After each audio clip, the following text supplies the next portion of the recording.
Fulfil होता है तो फिर चले जाते हैं। और सब प्रभुपाद जी अपने तात्पर्य में लिख रहे हैं।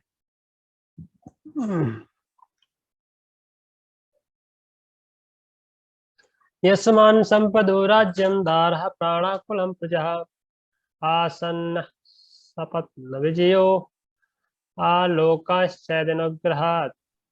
केवल उन्हीं से हमारा सारा राजसी ऐश्वर्य, अच्छी पत्नियां, जीवन,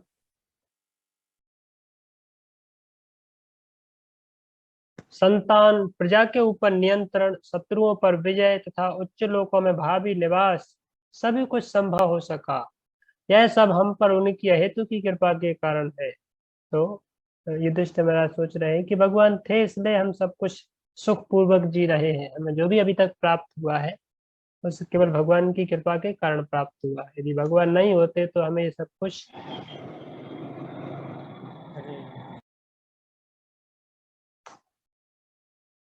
प्रभुपाद जी ने वही लिखा है प्रहलाद महाराज की शिक्षाओं से, जो प्रहलाद महाराज बोलते हैं कि इस संसार में कोई भी व्यक्ति कितना भी योग्य व्यक्ति क्यों ना हो, पर वो अपने आश्रितों की रक्षा नहीं कर सकता है यदि भगवान उसकी रक्षा करने के लिए तैयार न हो। जब तक कि महाराज युधिष्ठिर अपनी निजी सफलता के प्रसंग में इस सत्य को स्वीकार करते हैं। कहते मनुष्य के लिए करने योग्य यही होगा कि वह महान राजा एवं भगवान के भक्त के पद चिन्ह का अनुसरण करे, जिससे उसका जीवन पूर्णतः सफल बने। यदि भगवान की मर्जी के बिना कोई सफलता प्राप्त कर सकता था तो कोई भी चिकित्सक या वैद्य अपने रोगी को चंगा करने में असफल ना होता। आधुनिक चिकित्सक के द्वारा रोगी की उन्नत चिकित्सा होने पर भी मृत्यु होती है, किंतु कभी कभी अत्यंत आशाहीन रोगी बिना किसी उपचार के कारण। जितेंद्र प्रभु, क्यों आपका माइक बार बार अनम्यूट हो रहा है? ध्यान रखो। किंतु कभी कभी अत्यंत आशाहीन रोगी बिना किसी उपचार के आश्चर्यजनक रूप से चंगा हो जाता है।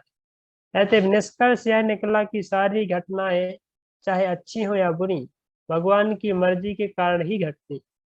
किसी भी सफल व्यक्ति को अपनी सफलता के लिए भगवान के प्रति कृतज्ञता का अनुभव करना चाहिए। तो कहने का मतलब जो भी हमारे जीवन में हो रहा है उसको भगवान सेक्शन करते हैं, भगवान उसको चाहते हैं इसलिए हो रहा है, चाहे सफलता हो या असफलता। तो जी बता रहे कभी कभी होता है इतना कोई बहुत क्रॉनिक डिजीज, किसी को बहुत भयंकर बीमारी होती है पर वो बिना डॉक्टर के पास जाए, बिना हॉस्पिटलाइज ये ठीक हो जाता है। वो मरने के लिए डॉक्टर कह देते हैं, बोलते तो चले जाओ यहाँ से, तुम मर मर जाओगे यहाँ पे।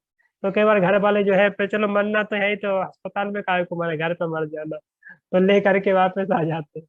वो पड़ा पड़ा पड़ा पड़ा घर पे ठीक हो जाता है तो अंदर और कभी कभी डॉक्टर लोग जो है गारंटी देते नहीं हम 100% उसको बचा लेंगे, बस आप इतना करो है, तो भी रोगी मर जाता है। तो कहने का मतलब हमारे हाथ में सब कुछ नहीं है, क्योंकि अल्टीमेटली सब चीजें किसके हाथ में है? कृष्ण के हाथ में है। तो ये कृतज्ञता इसको बोलते हैं, भगवान के प्रति कृतज्ञता का अनुभव युधिष्ठिर कर रहे हैं। पश्योत्पातान्नरा दिव्यान भौमान सदेहिकान दारुणान संसतो दूरात् दूरात् भयम नो बुद्धिमोहनम। हे पुरुष व्याघ्र, जरा देखो तो। यहाँ पे अर्जुन को पुरुष व्याघ्र कहा गया है। पुरुषों में व्याघ्र, पुरुषों में शेर। व्याघ्र मतलब चीता बोलते हैं, चीता या शेर। तो हे पुरुषों में शेर, ऐसे भीम को बोल रहा है युधिष्ठिर। पुरुष व्याघ्र, जरा देखो तो कि देवी प्रभावों, पृथ्वी की प्रतिक्रियाओं तथा शारीरिक वेदनाओं के कारण उत्पन्न होने वाली कितनी खतरनाक आपदाएं हमारी बुद्धि को मोहित करके निकट के भविष्य में आने वाले खतरे की सूचना दे रही है। क्या खतरा? यहाँ पे बता रहे हैं अलग अलग खतरा आते हैं। रूपा जी ने यहाँ पे विशेष करके 3 क्लेशों के बारे में लिखा है, आदि भौतिक, आदि आध्यात्मिक और आदि दैविक। 3 प्रकार के क्लेश रूपा जी यहाँ पे चर्चा कर रहे हैं कि आदि भौतिक क्लेश व्यक्ति को स्वाभाविक आने लगते हैं। आदि भौतिक क्लेश मतलब जो कि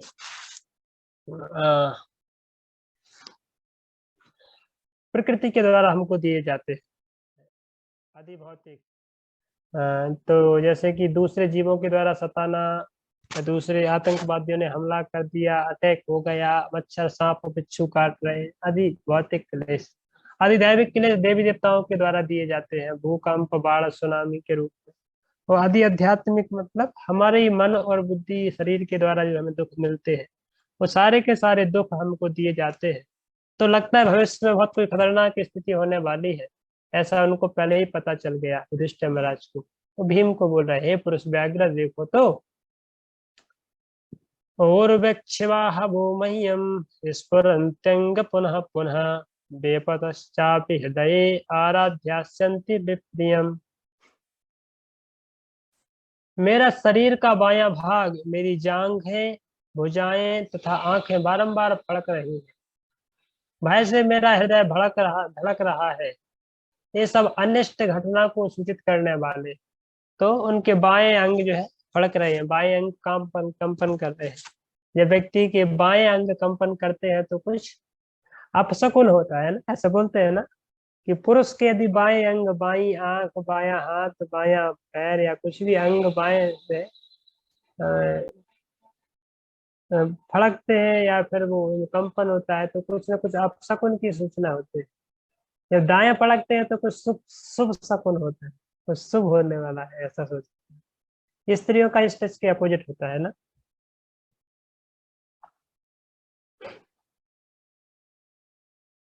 बेबेशोदंत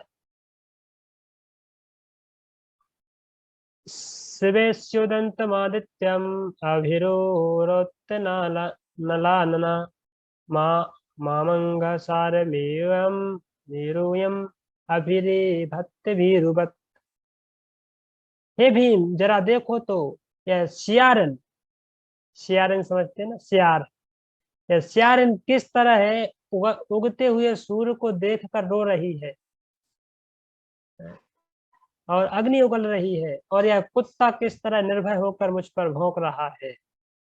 तो उनके सामने आकर के, जिन युधिष्ठिर के सामने शेर भी उनको आकर के उनके चरणों में बैठ करके और प्रेम करते थे, उनके सामने आ जाकर के सियारन चिल्ला रही है,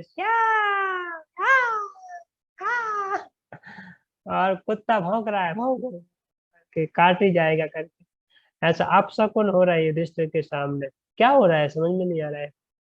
सस्ता कुर्वन्ति माम सभ्यम दक्षिणम सब पशवो परे बाहांश्च पुरुव्याघ्र लक्षये रुदतो मम।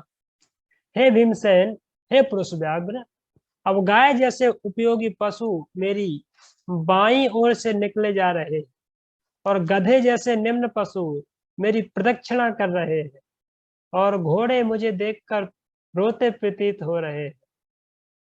तो सबके सब अपशकुन हो रहे हैं। जहाँ पे गधे उनके पास आते नहीं थे, गधे उनकी प्रदक्षिणा कर रहे हैं। गाय उनके साथ रहती है, गाय दूर से देख के भाग रही है कि पता नहीं मार डालेगा। ऐसे सब अपशकुन दिखाई दे रहे हैं। क्या हो रहा है भाई। मृत्युदूता कपोतो यम उलूकम कंपयन मनः प्रत्युलूकश्च कुय्यान्नयि विश्वम वै शून्य। जरा देखो तो, यह कबूतर मानो मृत्यु का दूत हो। कबूतर आकर के वहां पर बैठा है और लग रहा है मृत्यु का दूत हो। उल्लुओं तथा उनके प्रतिद्वंदी कौवों की चीख मेरे हृदय को दहला रही है। कौवे चीख कर रहे हैं, उल्लू उल्लू बोल रहे हैं। ऐसा प्रतीत होता है मानो वे संपूर्ण ब्रह्मांड को शून्य बना देना चाहते। धूम्रादशा परिधया कंपते भूषा दिभि निर्घातश्च महांस्तात साकं चास्त्यन भी। जरा देखो तो किस तरह धुआं आकाश को घेरे हुए है। ऐसा प्रतीत हो रहा है मानो पृथ्वी तथा पर्वत कांप रहे हो। बिना बादलों की यह गर्जन तो जरा सुनो, और आकाश से गिरते वज्रपात, वज्रपात को देखो। वज्रपात हो रहा है। वायुर्वातीर खरस्पर्शो रजसा विसृजम सता जनस्तमा अस्र अस्र अस्रगः वर्षन्ति जलद्रा बीभत्सामिव सर्वथा। वायु तेजी से बह रही है और वह सर्वत्र धूल बिखरा कर अंधेरा उत्पन्न कर रही है। बादल सर्वत्र रक्तिम आपदाओं की वर्षा कर रहे। तो पता नहीं क्या हो रहा है, बादल जो है एकदम दिन के समय घनघोर बादल हो गए हैं। अंधेरी अंधेरी रात जैसी हो गई है, भयंकर वायु चल रही है, सब कुछ नाश कर देगी। बारिश हो रही है, उसमें खून जैसा बारिश हो रही है। रक्तिम शब्द आया है कि खून की जैसी बारिश हो रही है। क्या हो रहा है, इतना भयंकर अपशकुन हो रहे हैं। भगवान के जाने के देखो ऐसे, भगवान जब चले जाते हैं धराधाम में, ऐसे तभी हो रहे हैं ना। खून की वर्षा रोज ही होती है। या मुर्गों की वर्षा होती है तो खून की नदियां बहती है।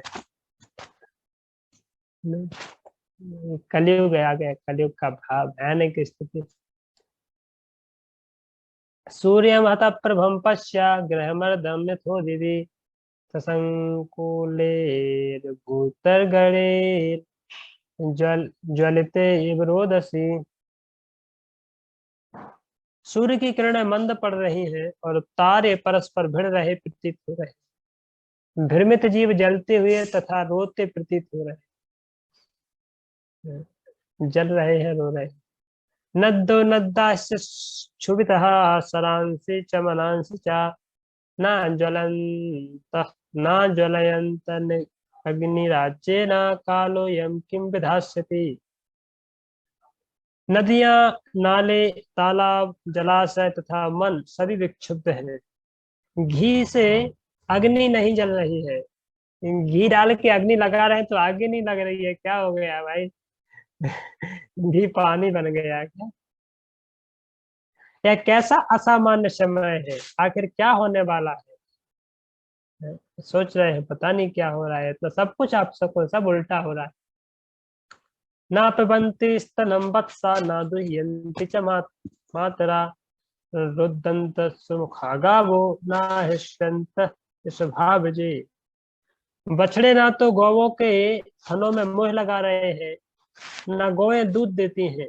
वे आंसू आंखों से आंसू आंखों में आंसू भरे खड़ी खड़ी रंभा रही है, और बैलों को चारागाहों में कोई प्रसन्नता नहीं हो रही है। तो गायें दूध नहीं दे रही हैं, बछड़े जाके उनका दूध ही नहीं पी रहे हैं, रो रहे हैं सब हैं, और बैल भी जो है चल नहीं रहे हैं ठीक से। क्या हो रहा है? देवतानि रुदन्ति वा शुद्धस्तन्ति चलन्ति च इमे जनपदा गामा पुरोदाना कराश्रमा भ्रष्ट श्रियो निरानंदा किमघम दर्शयन्ति न। मंदिर में अर्चा विग्रह रोते, शोक करते तथा पसीजते प्रतीत हो रहे हैं। ऐसा लगता है कि वे प्रयाण करने वाले हैं। सारे नगर, ग्राम, कस्बे, बगीचे, खाने तथा आश्रम अब सौंदर्य विहीन तथा समस्त आनंद से रहित। मैं नहीं जानता कि हम पर किस तरह की विपत्तियां आने वाली हैं। सारी की सारी घटनाएं अपशकुन। मन एवैर्महत् मन एतैर्महोत्पात पातेर नूनम भगवता पदे अनन्य पुरुष श्रीभिः हीना भूत हतो असो भगा तसो भगा। मैं सोचता हूँ कि पृथ्वी पर की ये सारी उथल पुथल विश्व के सौभाग्य की किसी बहुत बड़ी हानि को सूचित करने वाले हैं। संसार भाग्यशाली था कि उस पर भगवान के चरण कमलों के पद चिन्ह अंकित हुए, किंतु ये लक्षण यह सूचित कर रहे हैं कि अब आगे ऐसा नहीं रह पाएगा। तो देखिए, भगवत भक्तों के अंदर यही चेतना है। जब कुछ अपशकुन होते हैं, इस तरह की कुछ विपत्तियां आती हैं, कुछ घटनाएं भयंकर होती हैं, तो भक्त लोग भगवान का शेल्टर लेते हैं। भगवान अभी तक इसको संभाल रहे थे, इसलिए ऐसा था। हम पाप करना चालू कर दिया, कुछ अपशकुन हो रहा है, इसलिए सब घटनाएं उल्टे प्रतीत हो रही हैं। जो राक्षसी लोग होते हैं वो जस्ट इसके विपरीत करते हैं, तो सब कुछ ना कुछ मटेरियल प्लान करेंगे। चलो अच्छा, ऐसी बात है क्या? अभी उसमें से जल में खून आ रहा है तो उसको फिल्टर लगा देते हैं। ऐसा सोचिए, फिल्टर लगा देते हैं तो वाइट डाल देते हैं, मशीन लगा देते हैं, या फिर कुछ ना कुछ भौतिक उपाय सोचेंगे। आवाज आ रही है आप लोगों को क्या? या इंटरनेट हो गया? आवाज आ रही है कि चलेगी? अब आ सकून रही है तो आ नहीं रही हो है गया है? आ रही है आ रही है आवाज आ रही नहीं है। नहीं आ रही है। आप प्रभु सबको जी आएगा थोड़ा ना जल्दी से। डिस्टर्बेंस हो जा।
हरे कृष्णा। आवाज हरे नहीं आ रही कृष्णा। होगी। नहीं, अभी नहीं आ रही थी। अभी बार बार जाएगी।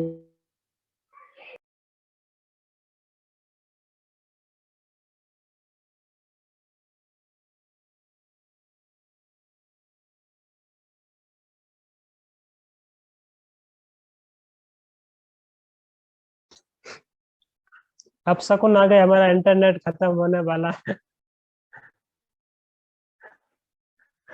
अब शकुन आने लगते हैं, आवाज धीमे धीमे कम होने लगी और वीडियो आना जाना बंद हो जाए, लोग परेशान हो जाए तो समझ लीजिए कि अभी इंटरनेट खत्म होने वाला है।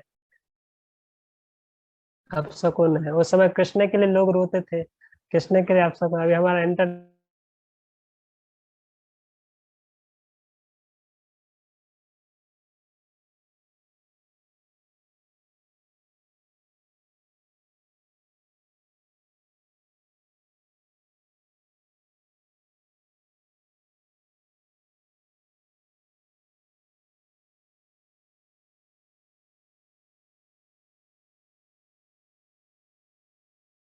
एकदम नहीं आवाज आ रही है प्रभु जी। हरे कृष्णा।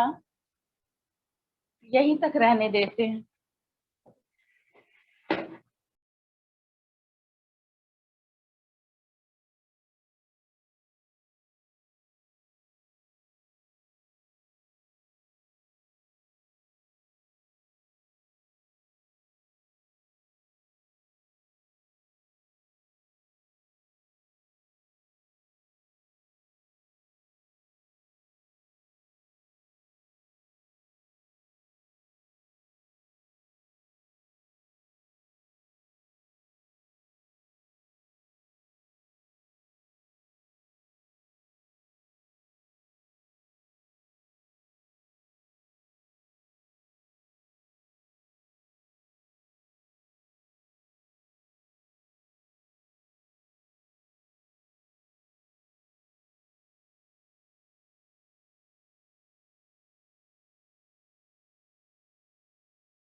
आते हैं, प्रभु जी बोले हैं कि आ रहे हैं, अभी देखते हैं। सब लोग बने रहे। Hello hello. प्रभु जी आ रहे हैं? जी हाँ, अभी बोले हैं कि अभी आते हैं। वो कोई देख रहे अच्छा। हैं कि उनका नेट खत्म हो गया।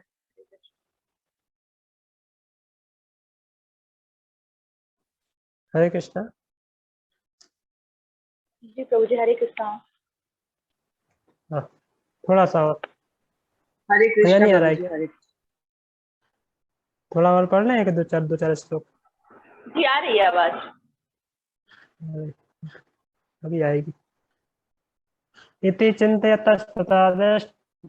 तथा तस्य दृष्टारिष्टेन चेतसा राज्ञा प्रत्यागमत् ब्रह्मन् यदुपुर्यः कपिध्वजा। हे ब्राह्मण, हे ब्राह्मण शौनक। कौन बोला, जो किसको बोला? हे शेयर ब्राह्मण कर दो सौनक। प्रभु, शेयर स्क्रीन पे। कौन किसको बोल रहा है जी? अच्छा, आपको दिखाई नहीं दे रहा है तो बोले, हे ब्राह्मण सौनक, जब महाराज युधिष्ठिर उस समय पृथ्वी पर इन अशुभ लक्षणों को देख रहे थे और अपने मन में इस प्रकार सोच रहे थे, तभी अर्जुन यदुओं की पुरी अर्थात द्वारका से वापस आ गए। तो वही ऐसा सोच रहे थे, इतना भयंकर अपशकुन उनको दिखाई दे रहे थे, ऐसा सब कुछ गड़बड़ हो रहा था, सोच रहे थे क्या है क्या है क्या है। तब उसी समय देखा कि अर्जुन चले आ रहे हैं उस साइड से। कौन किसको बोला हे ब्राह्मण सोना? समझ में आ रहा है इंसिडेंट? बोलिए, कौन किसको बोल रहा है हे ब्राह्मण सोनक? सुत गोस्वामी शौनक महाराज को बोल रहे हैं। सुत गोस्वामी शौनकादि ऋषियों को, है ना? क्योंकि हम बताया ना, पहले ही चर्चा कर चुके हैं कि दोनों दो तीन जगह जो घटना चल रहे हैं बता रहे हैं। तो मेनली जो चर्चा यहाँ पे हो रही है, सुत गोस्वामी शौनकादि ऋषियों को ये बता रहे हैं कि कैसे कैसे हुआ उस समय। तो वहां पे वापस आ गए अर्जुन। तम पादयोर निपतति निपतितः मया मयथा पूर्वमातरम अधोबदनम अधोबदनमब्बि- अम्बिन्दुं सदन्तं नयनात्मदेव नयनाब्जयो। उन जब उसने राजा के चरणों पर नमन किया तो राजा ने देखा कि उनकी निराशा अभूतपूर्व थी। उनका सिर नीचे झुका था और उनके कमल नेत्रों से आंसू झर रहे थे। क्योंकि अर्जुन रो रहा था, भयंकर बिलख बिलख के रो रहा था। विलोक्य युग्म दुग्न हृदयो वीक्षाय मनुजं नृपा प्रक्षति यस्म सुहृदन् मध्ये संस्मरणार्दितम्। हृदय की उद्विग्नताओं के कारण अर्जुन को पीला हुआ देखकर राजा ने नारद मुनि द्वारा बताए गए संकेतों का स्मरण करते हुए मित्रों के मध्य में ही उनसे पूछा। तो जब देखा कि इस तरीके से अर्जुन की हालत बहुत खराब है, उसका शरीर पूरा पीला पड़ गया है, अर्जुन ऐसे रो रहा है, इतने कितने दिनों से कितने घंटों से ऐसा रो रहा है कि उसकी हालत बहुत बेकार हो गई, एकदम मरे के जैसा हो गया है। तो उसको वेट नहीं किया उन्हीं सबके बीच में, क्योंकि यहाँ पे युधिष्ठिर भी दुखी थे, बहुत चिंतित थे। वहां पे अर्जुन भी, जैसे अर्जुन की ऐसी हालत देखी ना, युधिष्ठिर समझ गए कि क्या हो गया। तुरंत एकदम समझ गए कि क्या हो गया। उनको तुरंत वो नारद मुनि का इंस्ट्रक्शन याद आया कि नारद मुनि ऐसा कहते। ये कभी कभार होता है ना, कोई व्यक्ति है, अब रिश्तेदार है, अब कोई व्यक्ति की मृत्यु हो जाए, आपका बहुत डियर है, और वो हॉस्पिटल में, या कोई एक्सीडेंट हो जाए और किसी का अचानक से फोन आए कि वो मर गया है पहले ही, और अभी सूचना उसको दी नहीं है, ऐसे कोई पत्नी है, उसका पति मर गया है, तो कई बार उसको डायरेक्टली नहीं बोलते हैं कि मर गया है, करके उसको बोलते हैं थोड़ा सा एक्सीडेंट हो गया है, वो थोड़ा पाँव वाँव टूट गया है, तो वहां पे फलाने फलाने हॉस्पिटल में भर्ती है, हॉस्पिटलाइज है ना। तो उस समय पत्नी को वो क्या है, एक बहुत एक आशंका होने लगती है, कहीं ऐसा तो नहीं, कहीं वैसा तो नहीं, कहीं ऐसा तो नहीं, तो दुनिया भर की टेंशन लेने लगते हैं। पर बीच में फिर लोग तो, क्योंकि सब शोकाकुल होते ही है, बाकी लोगों को तो पता होता है कि अभी एक्सपायर हो गए हैं, तो वो अपनी सब तैयारी में लगे।